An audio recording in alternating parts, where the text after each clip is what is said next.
Hi, I'm Purni Jaggi, and this is going to be the next part of the synopsis of the short story The Model Millionaire, written by the famous Irish writer Oscar Wilde. In the previous video, we saw that the hero, Hughie Erskine, visits his painter friend Alan Trevor, who is actually busy painting the picture of an old beggar who is sitting in front of him. So when Hughie looks at this beggar, he is full of pity and sympathy and takes out a sovereign, a coin, and gives it to the beggar. Now, in the next part, the story says that the same night, the day when Hughie goes to Alan, the same night Hughie meets Alan at the Palette Club. Now, because they are close friends, they keep meeting each other.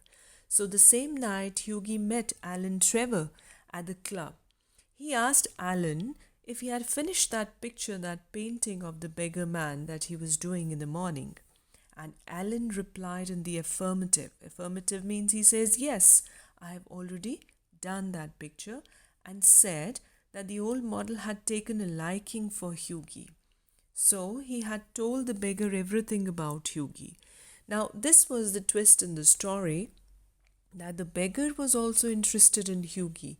So Alan says that beggar asked about you, he started liking you, so I told everything about you to the beggar. Now Hughie told Alan that he had a lot of old clothes and that he wanted to give them to the old man because his clothes were in rag. Now, on one hand, Hughie was angry with Alan because Alan had told the beggar about his personal problems, his personal life. So he did not like it. But then he also said that he had a lot of old clothes and wanted to give them to the old beggar because that person was in a bad condition and was in rags. He wanted to know if the old man would accept his offer. Alan said that he would tell the old model about his offer. So Alan also said that he had told the model about Laura, about her father, and about the £10,000.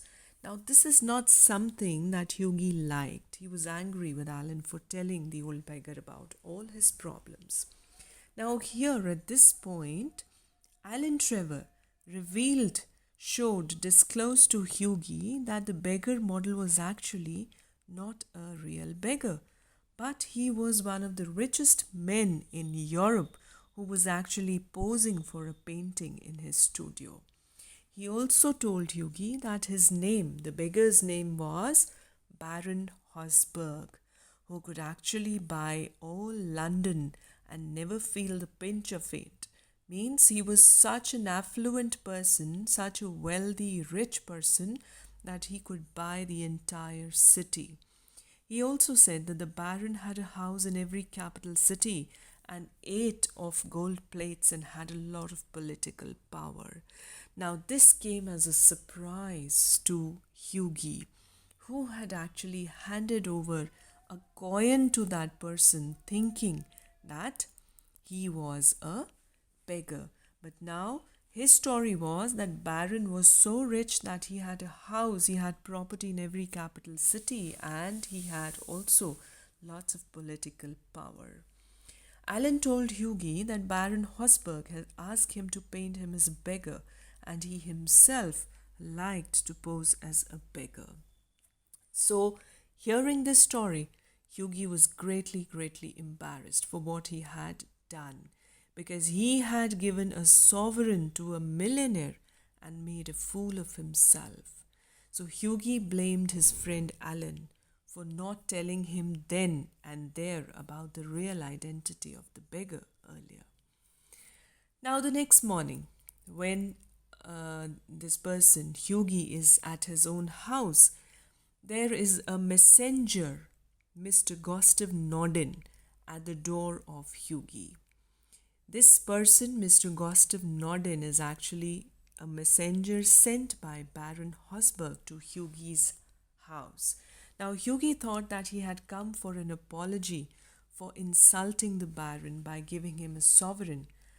and Hughie requested the messenger to offer his sincere apologies to the Baron because he had kind of gifted a coin to a millionaire, which was greatly embarrassing and insulting for himself. But the messenger gave him a sealed envelope and said that the Baron had asked him to deliver it to Hughie. Now, the message on this envelope said it was a wedding present to Hughie Erskine and Laura Merton from an old beggar. The envelope, when he opened it, it contained a check for £10,000. So this was how Hughie Erskine earned £10,000 of his own and married his beloved Laura Merton. Now, on the wedding day, Alan Trevor was the best man, and Baron Hosberg, the millionaire, made a speech at the wedding breakfast. Alan remarked then that millionaire models were rare enough, but model millionaires were rarer still. So these were the kind of people like Baron Hosberg who were actually models and millionaires, whom he calls model millionaires in the story. So this is how this gripping, engaging but simple story comes to an end. So this was the interesting part of the story. I hope you all like it. We'll meet in the next video for a brief analysis and thematic structure of the story. Thank you for now.